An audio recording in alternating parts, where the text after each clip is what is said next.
Shalom, Rabbanit Shira. Shalom, Rabbanit Hamutal. So what's the worst cup of coffee you've ever had? So once I was in South Africa in a beautiful place called Port Elizabeth. I don't know if you've been. It's been one of the most beautiful places on earth, I think.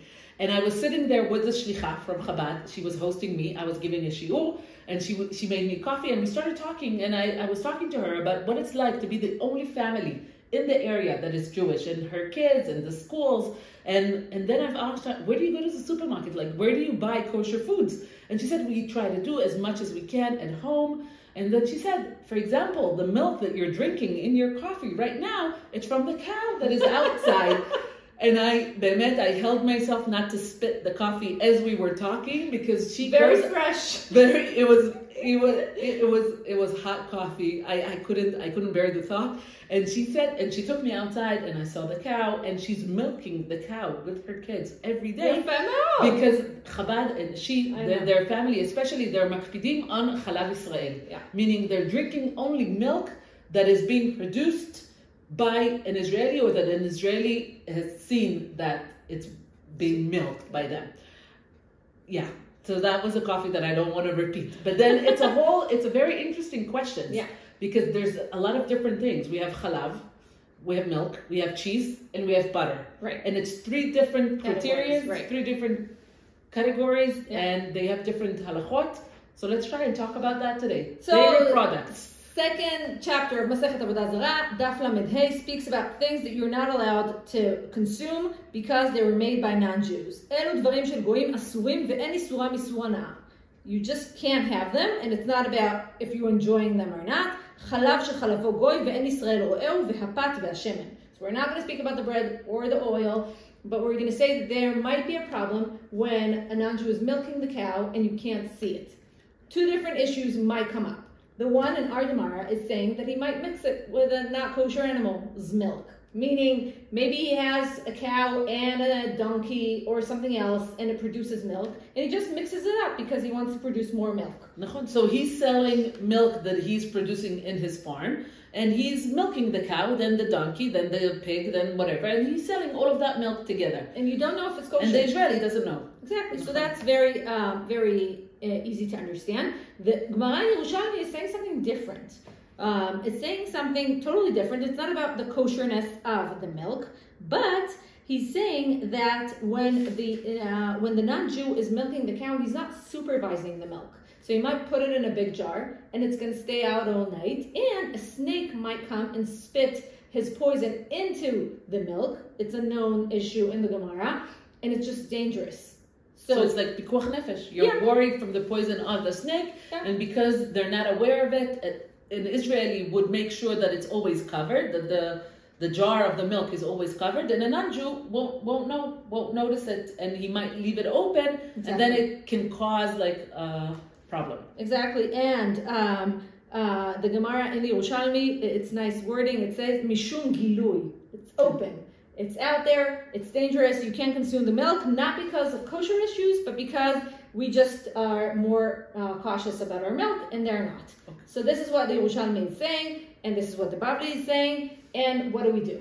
So I think the bigger question that we have here, what we call meta halacha, the bigger question that we have here is what is happening when Chazal is describing us reasoning to forbid something, but we know that the reasoning today, it's not relevant. It doesn't apply. For example, anymore. It doesn't apply the reasoning that the Gemara is writing. So for example, if by law, the state has to declare what are the ingredients. So if it's 100% milk that made by cows, it will say 100% cow milk. And if it's donkey milk, by law, you have to write donkey milk or pig milk or whatever kind of milk it is. So this addresses the first problem. Meaning, according to Western law and Western civilization, you're not going to drink a different kind of milk.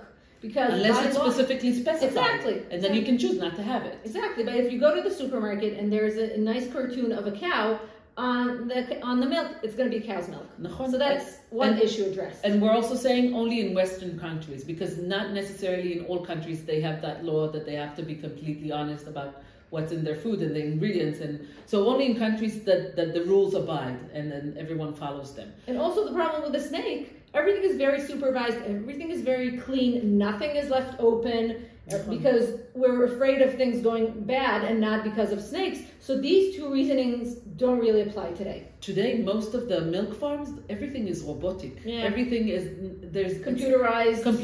It's not made by man. We don't have the people that are going to the cow and milking. Probably only in Chabad. So this whole issue is be'emet, it's a non-issue. So then we'll ask ourselves, halachically, when we have the gzerot, the reasoning for the gzerot, that they don't exist anymore, they're not relevant anymore, do we still follow the rule? Do we still follow the takana? Or are we saying the takana is not relevant because the gzerot, everything has changed? So that's the meta-ilchati kind of question. So some of the poskim are saying, if this is what the Mishnah is saying, this is how we go about, and the only solution for this is to see the milking process.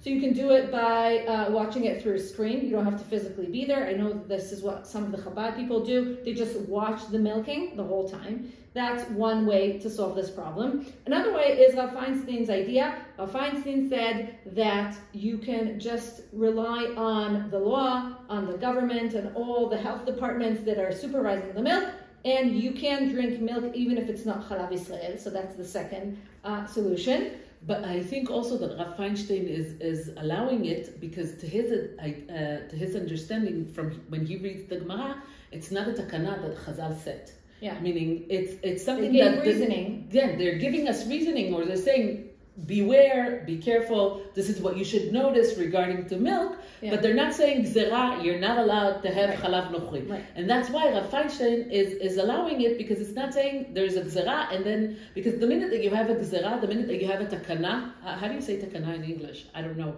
The minute that you have like an instruction, that it's obvious instruction, halachic instruction, it doesn't really matter the reasoning, and you can't change it. But Rav Feinstein is saying, it's never been a takana. And that's why if the reasoning doesn't exist, you can do it. So let's move on to butter. Butter. We love butter. Which is easier than cheese. Nachon. Butter is very easy because you're not adding on anything to butter. There's no extra ingredient that you put in the butter. And also the only milk that you can make butter of is cow. Yeah. You can't make butter out of donkey milk. I don't know why. I'm not a chemist.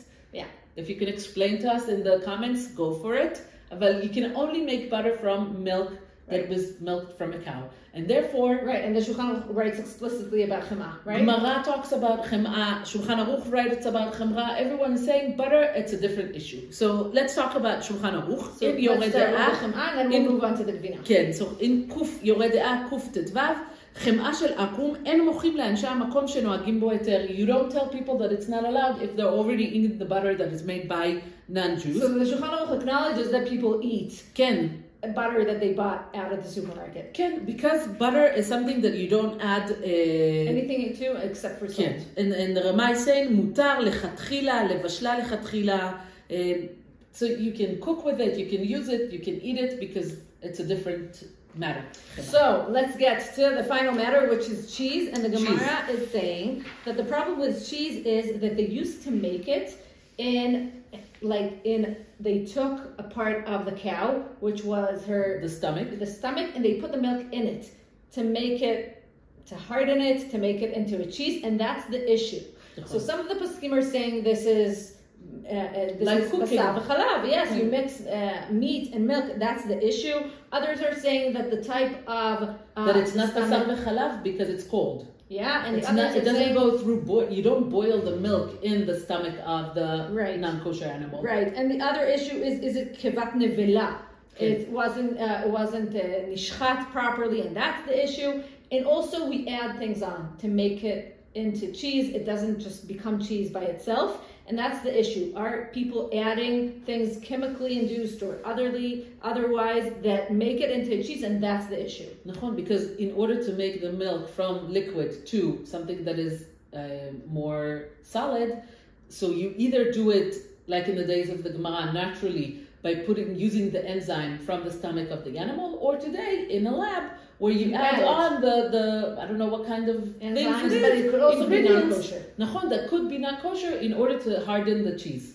So cheese is complicated. You have to check. You have to make sure that it's kosher if you eat it, right? And that all the ingredients are kosher. Yeah. So already in the Gemara we have the Tosfot, and the Tosfot are talking about the people on Narvona, and they have a custom of making cheese not in the stomach of a cow, not in the stomach of an animal, completely but vegetarian. within flowers. This is how they would make their cheese. It sounds amazing to me. So their cheese is completely vegetarian. Right. And then the Tosfot is asking, are the people of Navona that are eating that cheese that non-Jews have made it, but it's completely vegetarian because they've put it in flowers? Is it allowed? And this is the custom, this is the minhag that they are used to eat it. So also the Shulchan Aruch is referring to that.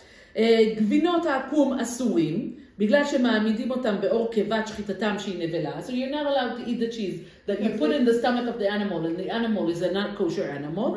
אפילו העמידה בעשבים אסורה. And even if you're made a vegetarian, then it's not allowed. Yeah, exactly. So it's more complicated, and on Vina you need to check and you need to see exactly what are the ingredients. Yeah. Even if today you don't put it in a stomach of an animal, but still there are ingredients that they're adding into the process of making the milk into cheese that might be not kosher, so you have to check it. Go check your milk, and maybe you should check when you have coffee with Chabadnikim. Shavua tov. Shavua tov.